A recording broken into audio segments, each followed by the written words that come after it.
On July 5, 1966, in Pecos, Texas, a young couple checked into the Roper's Motel under the name Mr. and Mrs. Russell Batten. But soon after, they found themselves caught up in a shocking tragedy that would leave one of them dead. While the man was sleeping in the room, his partner was found unresponsive in the motel swimming pool. What exactly happened that led to her untimely demise in the water? Is it possible that she was the victim of foul play and that someone deliberately caused her to meet such a tragic end? Welcome to Cold Case Files, where we shed light on perplexing cases around the nation. And today, we're talking about the 55-year-old cold case whose victim's identity remained unknown until 2023. But first, if you haven't subscribed to our channel by now, please consider hitting the subscribe and like buttons. Let's dive deep into the mystery without further ado. This horrible crime took place in Pecos, a city located in the western part of the state of Texas in the United States. It is the county seat of Reeves County and has a population of approximately 8,000 people. The city is known for its historical significance as a trading post and stopover on the cattle drives of the late 1800s. Today, Pecos is an important hub for the oil and gas industries, as well as agriculture and transportation. The city is also home to various cultural attractions, including the West of the Pecos Museum, which showcases the region's history and heritage. Just outside the West Texas community of Pecos, along Highway 80, stood a small motor court with a glowing neon sign and a single level covered in Spanish tile. The motel was a popular spot for oil field workers and truck drivers passing through the area. Sandy Moore, a 15-year-old girl from Clovis, New Mexico, was spending her summer at the motel run by her grandparents. As part of her duties, she worked at the front desk, cleaned rooms, and even waited tables at the on-site cafe. On July 5, 1966, Sandy noticed a couple who had registered under the names Mr. and Mrs. Russell Batten earlier that same day, relaxing in plastic chairs next to the pool at the Roper's Motel.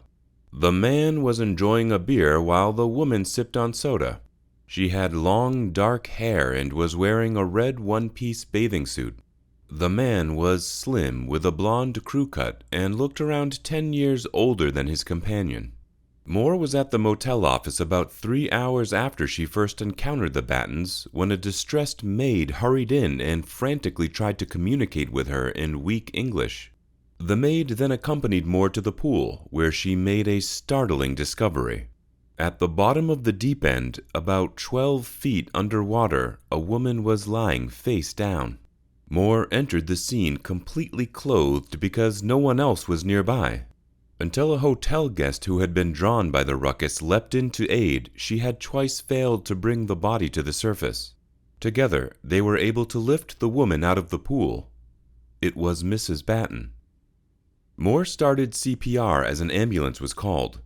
When a different hotel staff member entered the Battens' room, he discovered Russell, who appeared to be sleeping. His wife was en route to the nearby Reeves County Memorial Hospital by the time he arrived at the pool. Russell explained to Moore that he needed his registration card to identify himself to authorities before leaving for that location. It was quite suspicious because when she gave it to him, he got into a dark automobile and sped off. Mrs. Batten was confirmed dead when she arrived at the hospital. Russell didn't show up, which is shocking to think of, as he cruelly neglected to show up to grieve her departure and left her to leave this world without the comfort of his presence. We would love to hear your thoughts on this. Pause the video and leave a comment down below. In this case, as the police did not know the identity of the victim, they assigned her the name Pecos Jane Doe as a reference to the city in Texas where the crime occurred. This was done in hopes of generating leads and identifying the victim through public outreach and media attention. Although Pecos Jane Doe's family did not come forward or identify her, some heartbroken parents were so moved by the young girl's resemblance to their own daughter that they established the Drowned Girl Trust Fund to help pay for her funeral expenses. The tragedy also deeply affected many Pecos residents who rallied to contribute in their own ways. The funeral director generously donated a beautiful wooden casket, while a local clothing store provided a blue polka dot dress for the deceased. Others in the community came together to purchase a simple headstone for her grave, which bore the inscription, "Unknown girl, drowned." Because nobody knew the drowned woman's religion, her funeral service, attended by about 50 locals, was conducted by both a Catholic priest and a Protestant minister. 3 sheriff's deputies and 3 police officers served as pallbearers. The minister conveyed to the mourners that the girl was not known to them, but they were certain that she was known to God.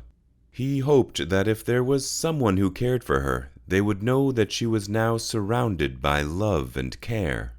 The unidentified woman's body was buried in the Fairview Cemetery, which was owned by the city and located across the street from Pecos High School. Sandy Moore, who had encountered the woman's supposed companion at Roper's Motel, was deeply affected by the tragedy. She made a point to lay flowers at the grave every time she returned to town. She later spoke about her feelings over the incident on the phone from her home near Lubbock, admitting how she had thought about it so much over the years. It was hard not knowing where the woman had come from and if anyone was looking for her. Sheriff A.B. Nail of Reeves County wasted no time in alerting his team to search for the man. However, the investigation was off to a rough start due to limited information. Without the registration card, the police didn't know the make or license plate number of the man's car.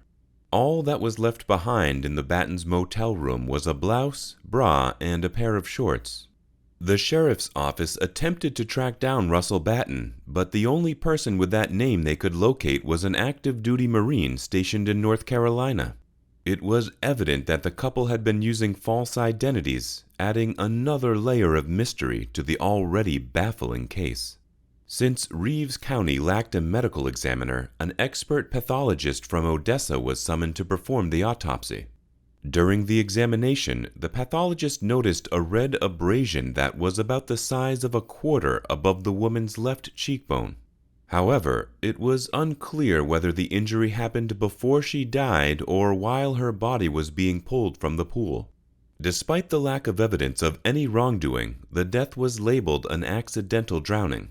As a result, Sheriff Nail decided against initiating a homicide investigation. In a later interview with a journalist, it was revealed by Sheriff Nail that the only wrongdoing known about the man was leaving without paying his motel bill. After the autopsy, the woman's body was taken to the Pecos funeral home, where it was embalmed and placed in a back parlor, with the hope that someone would come forward to identify her. The mysterious drowning made headlines in newspapers across the country, which prompted concerned families from states as far as Kentucky and Illinois to contact the funeral home. Some even made the journey to Pecos to see if the deceased was a missing relative. One couple from Odessa believed that they had found their child, but after dental records were examined, it was determined that the body did not belong to their missing loved one. In 1966, the best clue to the woman's identity was a message she'd inadvertently left behind. After her body arrived at the hospital, someone noticed handwriting on the sole of her right foot. Inked by a ballpoint pen were 2 words, Joe and Lean. But unfortunately, the police could not find any leads through the message, and the case went cold. The absence of a national clearinghouse for missing and unidentified persons caused delays in investigations. In response, a cold case investigator named Todd Matthews founded the volunteer-run Doe Network in 1999. They compiled a database of missing persons and unidentified bodies, receiving hundreds of tips a year and helping solve nearly 100 cases. The Justice Department created the National Missing and Unidentified Persons System, NAMUS, in 2007, partly inspired by the Doe Network. Todd Matthews, who founded the Doe Network, was appointed as NAMUS's Director of Communications and Outreach. According to Todd Matthews, he has always had a soft spot for unidentified victims, as they tend to receive less attention from the police the longer they remain unnamed. Often, there is no one advocating for them, and officers have limited information to work with. Matthews explained that taking on the challenge of identifying an unknown victim is not desirable, particularly when there is no family complaining. He added that with an unidentified body, there is no one to complain as they are already buried. He became interested in the Pecos Jane Doe case and thought that it was time to revisit and further investigate the case in 2019. He organized a team of 4 detectives and started the investigation. In August 2019, before dawn, the 4-man squad, Ingram, Tarango, Salcido, and Carrasco, who were the investigators Matthew appointed, went to Fairview Cemetery and gathered around the grave of Pecos Jane. They watched as a backhoe operator dug a rectangular hole in the ground, which was around 6 feet deep. The backhoe hit a wooden coffin, and Ingram climbed down into the grave to examine it. Although the coffin had mostly disintegrated after being underground for over 5 decades, the skeletal remains were still intact. The soil had dyed the bones a reddish tan color, and there were pieces of pantyhose and a blue polka dot dress mixed in with the bones. Ingram used a trowel and brush to delicately clear away the soil from the bones, placing them systematically onto a pristine white sheet placed at the edge of the grave. After the entire skeleton was excavated, it was arranged in its correct anatomical structure. The entire skeleton was then wrapped in paper, put in a blue body bag, sealed in a box, and sent for DNA testing. Following the 2019 exhumation of the remains of Pecos Jane Doe, the remains were sent to a lab in Denton run by forensic examiner Ingram. It was determined that the skeleton belonged to a young white woman aged between 15 and 18 years old. In an effort to identify her, a bone fragment was extracted and sent to Fort Worth, where DNA was extracted and uploaded to the FBI's national database, the Combined DNA Index System. Unfortunately, no matches were found in the database, which wasn't surprising given that it was established decades after the woman's death. Almost after a year had passed since revisiting the mystery of Jane Doe in Pecos, Texas, a small package arrived at the doorstep of Othram, a private forensic laboratory in the Woodlands area of Houston. The package contained a molar extracted from the jaw of the unidentified woman.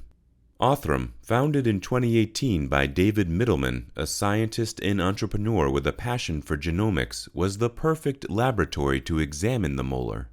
Middleman's fascination with genomics began during his time as an undergraduate research assistant on the final stages of the Human Genome Project, a 13-year, $3 billion project that revolutionized modern genetic testing.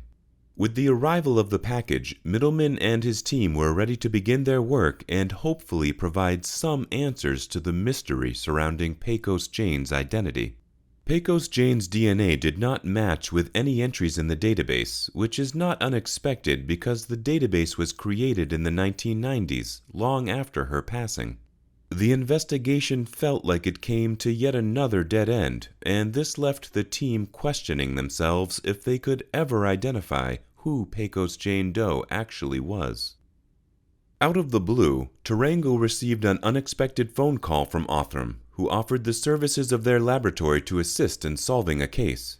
Othram proposed utilizing a novel method known as forensic genetic genealogy, hoping to employ a new approach to solve the case.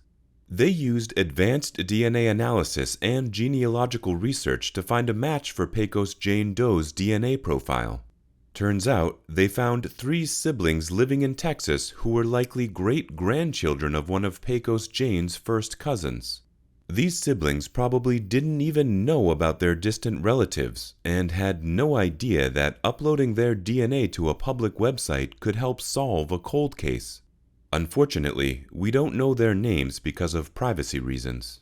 In November 2022, Othram transferred the Pecos Jane Doe case to Innovative Forensic Investigations in the sleepy Virginia town of Emporia, close to the North Carolina border, as part of a deal mediated by NCMEC. 2019 saw the establishment of the business by private eye Jennifer Moore. Moore, like many forensic genetic genealogists, is self-taught.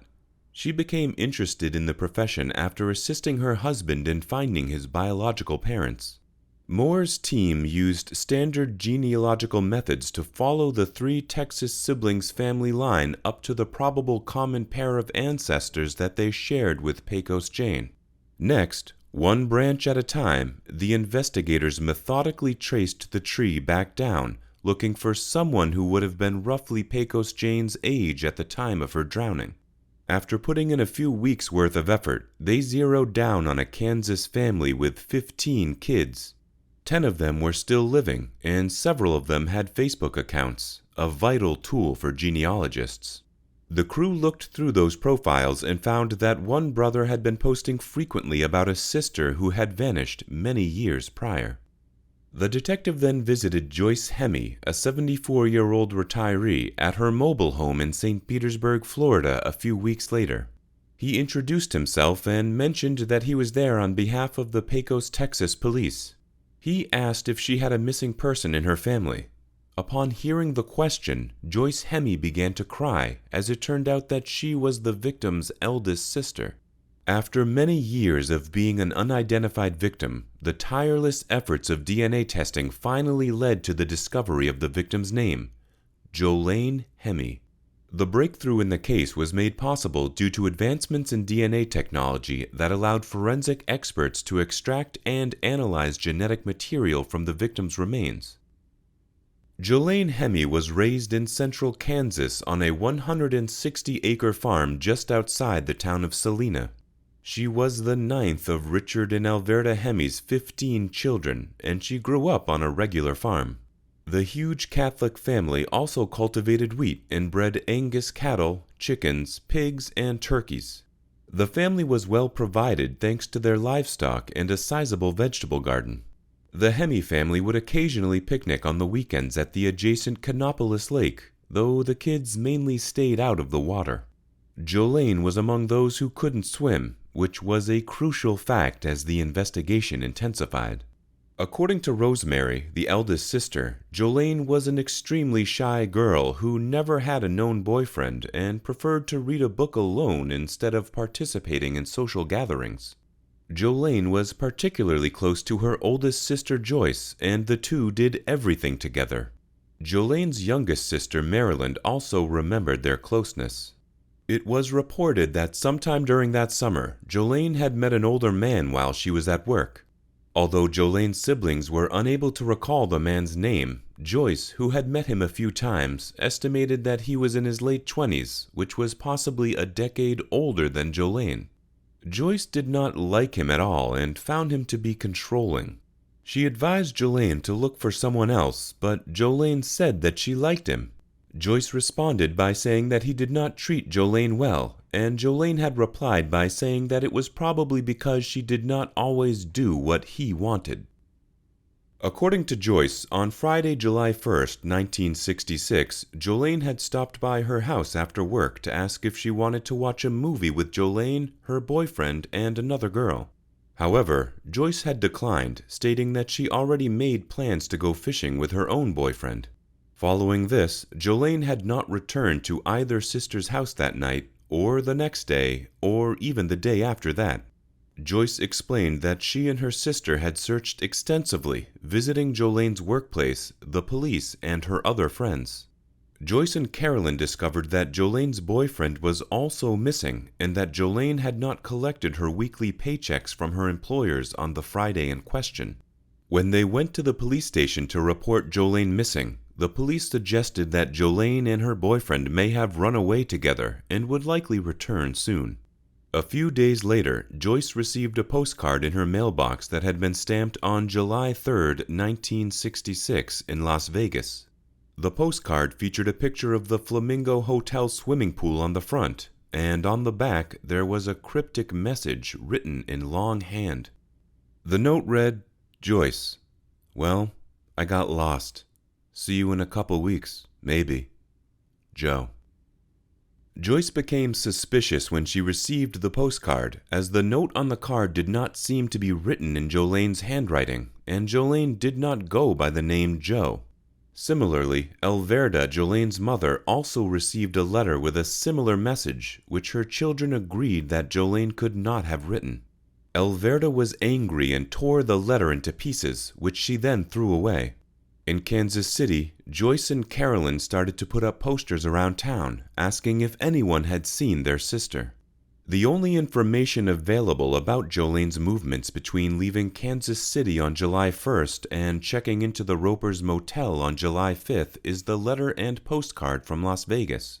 Tarango, an investigator on the case, believes that Jolene's boyfriend may have sent both items.